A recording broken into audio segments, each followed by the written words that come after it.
అన్యాయంగా సీతమ్మధార సాంఘిక సంక్షేమ వసతి గృహం వెల్ఫేర్ ఆఫీసర్లు సస్పెండ్ చేయడాన్ని నవయానం బహుజన సంక్షేమ సంఘం తీవ్రంగా ఖండించింది. సందర్భంగా సంఘం నాయకులు కొత్తపల్లి వెంకటరమణ మాట్లాడుతూ ఆర్ ప్రసాదరావు గత 2 ఏళ్లుగా ఎస్సీ బాలుర వసతి గృహంలో ఆఫీసర్ గా పనిచేస్తున్నారని, గత ప్రభుత్వంలో ఆయనకు ఉత్తమ అధికారిగా అవార్డు కూడా ఇచ్చారన్నారు. కావాలని కుట్రపూరితంగా పథకం ప్రకారం ఎస్ఐఎస్ఎఫ్ నాయకులు హాస్టల్లో అధికారి లేని సమయంలో ఆడుకుంటున్న కొంతమంది విద్యార్థులను పిలిచి బలవంతంగా విద్యార్థుల చేత మరుగుదొడ్లు శుభ్రం చేయిస్తూ ఫోటోలు తీసి ఆ ఫోటోలను కలెక్టర్ కు పంపించారని, ఇదంతా కావాలని చేశారని, తక్షణమే వాస్తవాలను తెలుసుకుని సస్పెండ్ రద్దు చేయాలని కోరారు.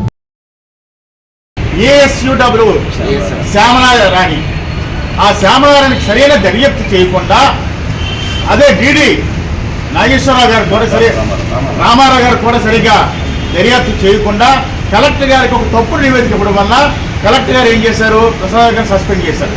ఈ సస్పెండ్ మేము ఖండిస్తున్నాం. కారణం ఏంటంటే 32 సంవత్సరాలు సుదీర్ఘ సర్వీసులో ఎక్కడా తప్పు చేయనటువంటి ప్రసాదరావు అని ఈరోజు అన్యాయంగా సస్పెండ్ చేయడు. ఇంకో పసమరి ఏంటంటే గవర్నమెంట్ వికలాంగులకి కోటా ప్రకారంగా ఉద్యోగాలు ఇస్తుంది. గుడ్డువారు అవ్వచ్చు, చేయలేని వాళ్ళు అవ్వచ్చు, అదే సంతోషమే. కానీ ఇక్కడ దుర్మార్గం ఏంటంటే కళ్ళు లేని కుక్కులు ఇచ్చారు. ఆవిడ కళ్ళు కనిపించవు కానీ వంట చేసి ఎస్సీ పిల్లలు పెట్టారంట. ఇది ఎక్కడ న్యాయం అండి?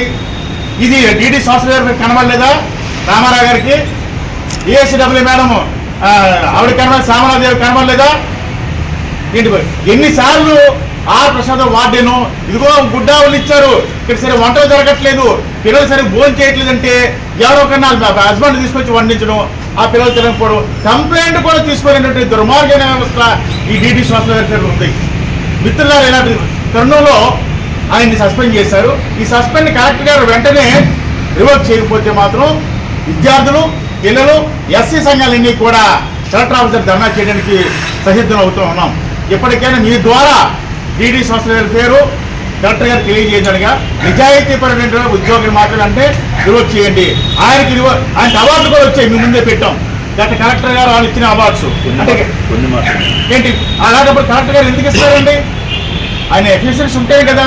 అందువల్ల ఇమీడియట్గానా ఏదైతే జరిగిందో సస్పెన్షన్ రివర్క్ చేయండి. అదేవిధంగా ఏఎస్డబ్ల్యూ మేడంని, డిడి సోషల్ వెల్ఫేర్ని అప్పారమైనటువంటి వాచ్మెన్ ఇమీడియట్గా తీసుకెళ్ళి ఆయన ఇంకొకరు మార్చేశారు. జరిగిన సంఘటన అప్పారావు బాబాయ్ చేసిన తప్పుని అది కప్పుచ్చుకోవడానికి అతను తీసుకెళ్ళిపోయి ఎక్కడో మార్చేశారనమాట రాత్రిని. ఇవన్నీ కూడా సోషల్ వెల్ఫేర్ డిపార్ట్మెంట్ చేస్తున్నటువంటి తప్పులు మీ ముందు పెడుతున్నాం. నేను 1992వ సంవత్సరంలో ఉద్యోగంలో జాయిన్ అవ్వడం జరిగింది. ఇప్పటికీ నేను 32 సంవత్సరాల నుంచి అనేక చోట్ల ఉద్యోగం చేస్తూ ఉన్నాను. కేకోటపాడు, పెదగంటియాడ, తర్వాత ఈ సీతమ్మధార హాస్టల్ చేయడం జరిగింది. ట్రైన్ హాస్టల్ కూడా చేయడం జరిగితే ప్రిన్సిపల్ సెక్రటరీ గారు మా హాస్టల్కి వచ్చి ఇలాంటి హాస్టల్ ఎక్కడా నేను చూడలేదు, ఇలాంటి హాస్టల్ దగ్గరికి వెళ్ళి నేర్చుకోండి అని చెప్పేసి ప్రిన్సిపల్ సెక్రటరీ గారు ఈ విధంగా చెప్పడం జరిగిందండి. ప్రిన్సిపల్ సెక్రటరీ గారు అంటే రేమాన్ పీటర్ గారు తెలంగాణ, ఆంధ్ర ఉన్న సమయంలో ఇలా జరిగింది. అలాగే కూడా స్నేహ క్లబ్ వారు ప్లాటినం ఉత్సవాలకి ఏం చేశారంటే బెస్ట్ వార్డెన్ ఎవరని జేడి శ్రీనివాసన్ గారిని అడిగితే జిల్లాలో నా పేరు సైజ్ చేస్తే వీళ్ళందరూ కలిసి ఎవరైతే ఉన్నారో పురంధేశ్వరి గారు ఇలాంటి హేమాహేమీలు కూడా అనకాపల్లి, వైజాగ్ కలిసి ఉన్నప్పుడు నాకు అవార్డు ఇవ్వడం జరిగింది సార్.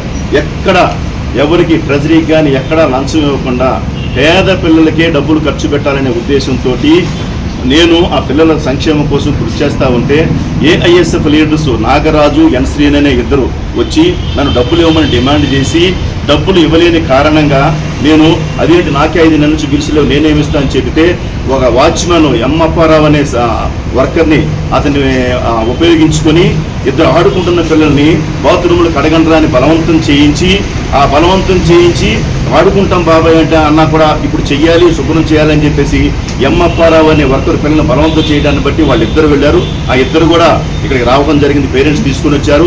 మీరు కూడా వాళ్ళని అడగొచ్చు, ప్రత్యక్ష సాక్ష్యంగా అడగొచ్చు. నా మీద కోపంతో మీ పిల్లలందరూ చెబుతున్నప్పటికీ ఆవిడే ఏమి రిపోర్ట్ ఇచ్చిందో తెలియదు కానీ శనివారం సాయంకాలం అయ్యేసరికి అన్యాయంగా నన్ను సస్పెండ్ చేయడం జరిగింది. ఇంతవరకు ఎక్కడ ఒక్క రిమార్క్ కూడా లేదండి. ఎవరైనా సస్పెన్షన్ చేసేటప్పుడు హెచ్చరిక చేస్తారు, చౌకస్ నోటీస్ ఇస్తారు, ఏమీ లేదు, నిలువున పేక్ కట్ చేయడం. ఇది న్యాయం అండి? పేద పిల్లల బాగోగు కోసం కష్టపడిన వాడిని ఇలాగ చేయటం న్యాయమా చెప్పండి? నీతిగా జీవించడం, నీతిగా ఉద్యోగం చేయటం ఈ సమాజంలో తప్ప చెప్పండి? పేద పిల్లల్ని మంచిగా చూడటం తప్ప చెప్పండి? నీతిగా ఉద్యోగం చేయకూడదా? మీరే న్యాయం తీర్చండి.